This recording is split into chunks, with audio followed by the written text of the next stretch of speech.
cette vidéo, elle porte sur un challenge 100K que j'ai réussi en un seul trade. Alors, il y a un moment, j'ai fait une story sur Instagram pour les gens qui me suivent et j'ai demandé donc l'avis de ma communauté. Est-ce que vous voulez bien une case study sur un test challenge 100K? Donc, je le passe, j'essaye de recorder mes trades et je vous montre donc comment je vais le réussir. Donc, beaucoup de gens ont voté, ok, oui, on veut bien donc cette case study. Donc, voilà, maintenant, c'est le moment. Sauf que j'ai fait une autre story où j'ai expliqué à la communauté que j'ai fait cette case study, où j'ai demandé l'avis de la communauté, est-ce que je publie cette case study ou pas? Donc, pourquoi? Parce que cette case study, je voulais pas qu'elle soit comme ça. Pourquoi? Parce que ce challenge, je l'ai réussi en un seul trade, d'accord?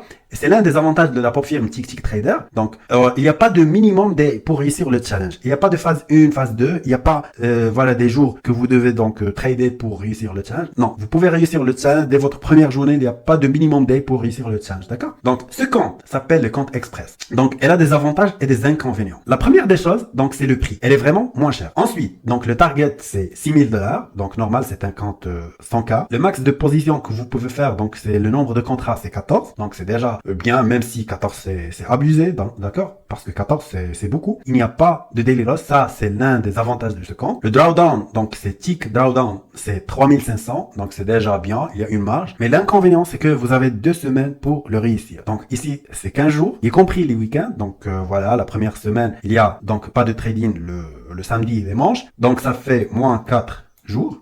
Chose qui vous oblige donc à passer le challenge uniquement en jours, d'accord? Parce que ici les week-ends sont inclus déjà dans ces 15 jours. Mais le compte, elle a vraiment des conditions très très flexibles, donc je trouve que c'est l'un des meilleurs plans qu'il offre. Donc maintenant j'explique un truc rapidement. Donc maintenant on passe au calcul. L'objectif des comptes, c'est $6,000. En pourcentage, c'est 6%. En pips, c'est 300 pips. Maintenant, un contrat Nasdaq, on parle de contrat, donc les positions ici. Vous avez le droit à utiliser 14. Mais un contrat Nasdaq nous donne donc $20 à chaque pips. D'accord? Donc si le Nasdaq, elle monte 1 pips, donc je vais encaisser $20. Donc pour un contrat Nasdaq, un seul pip, c'est $20. C'est l'équivalent de $20. Maintenant, l'objectif du compte, c'est 300 pips. D'accord? Fois $20, c'est $6,000. D'accord? Ici, donc, c'est le cas d'un seul contrat. Donc voilà, pour ce cas, donc nous avons utilisé un seul contrat. D'accord? Un seul contrat Nasdaq. Maintenant, si on utilise 2 contrats, donc il nous faut un setup de 150 pips. Pourquoi? Donc on va multiplier 150 pips fois 20 fois 2, ça va nous donner $6,000. D'accord? Si on prend 3 contrats, donc il nous faut un setup de 100 pips. Donc on va multiplier 100 pips fois 20 fois 3, ça va nous donner $6,000. Alors, dans un premier temps, je vais vous expliquer donc comment moi j'ai trouvé donc ce setup, pourquoi j'ai pris donc ce trade. Alors, ici nous avons le Nasdaq sur un time frame 1 minute. Et ici, si vous remarquez, donc bien évidemment, il y a cette ligne que j'appelle moi personnellement la ligne UST. Donc voilà, c'est un élément très important dans la stratégie UST. Pour moi, cette ligne constitue un niveau clé ou bien un key level donc dans mon setup UST. Tout d'abord, donc nous avons ce grand mouvement baissier qui a cassé donc la ligne UST. Moi, lorsque j'ai une cassure sur la ligne UST, la première des choses que je dois faire, c'est de prendre un sell, d'accord? Je pense à vendre le marché. Bien sûr, puisque je suis sur un time frame 1 minute, donc ça montre que je cherche, voilà ma place dans le marché, je cherche mon point d'entrée. Mais pour cette cassure, donc si on revient sur un time frame, par exemple 2 heures ou bien 1 heure, on va remarquer que le marché, elle a cassé la ligne UST, donc voilà, avec une grosse bougie baissière, d'accord? Ça, pour moi, c'est la confirmation, surtout sur un time frame plus élevé. Sur 1 minute, donc voilà, après cassure, moi, je dois chercher voilà un point d'entrée plus safe, donc pour prendre le trade. Donc ici, il y a la cassure. Par la suite, il y a le pullback. Donc moi, la première des choses, je dois prendre donc un trade, soit sur la ligne ST, donc voilà. Mais pour le moment, puisque cette bougie, donc elle a cassé donc la ligne. Donc moi, j'ai pas pris le trade. J'ai pas pris le trade sur cette zone. Pourquoi? Parce que pour prendre un trade sur cette ligne, je dois avoir une réaction qui me montre donc que ce support, elle va se transformer en résistance. Donc je dois avoir par exemple une bougie comme ça, qui fait donc un rejet sur cette ligne. À ce moment ici, je peux prendre donc un sell ici. Mais dans ce cas, moi, j'ai eu donc une cassure. Donc le prix n'a pas respecté cette résistance.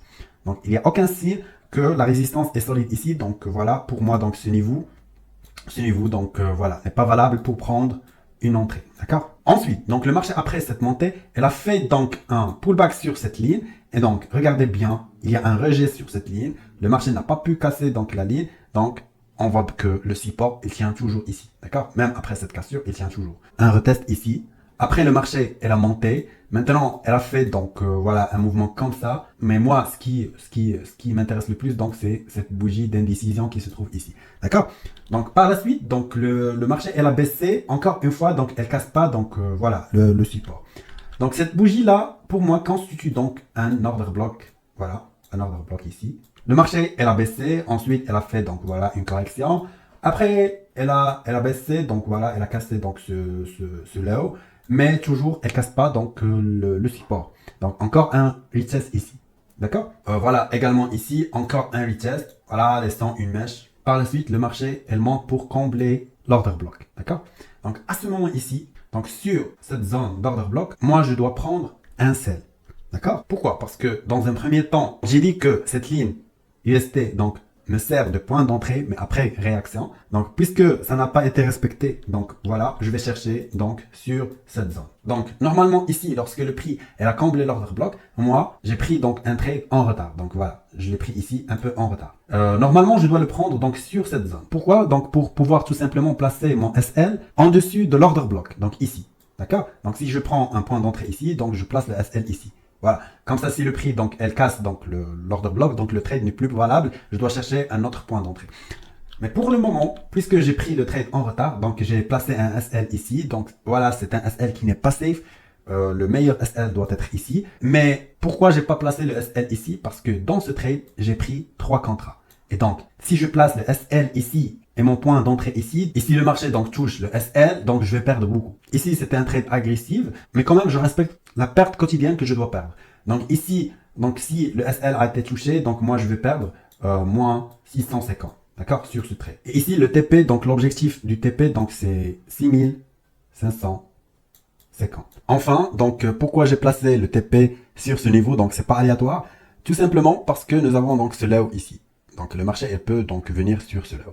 Par la suite, s'il casse ou pas, donc je sais pas. Je reviens sur un truc très important que je traite également dans mon livre, dans mon ebook gratuit, que vous pouvez donc d'ailleurs télécharger sur notre site gratuitement. C'est lorsque nous avons donc un support où le marché reteste à plusieurs reprises, on sait déjà en avance que ce support s'affaiblit. Le prochain mouvement, elle sera un mouvement implicite et donc il pourra donc casser le support. D'accord? Ce setup avait de très fortes probabilités de réussite, surtout qui coïncide donc avec tous ces éléments-là, avec ma stratégie, avec des éléments price action, smart money concept, donc beaucoup d'éléments qui confirment donc le setup.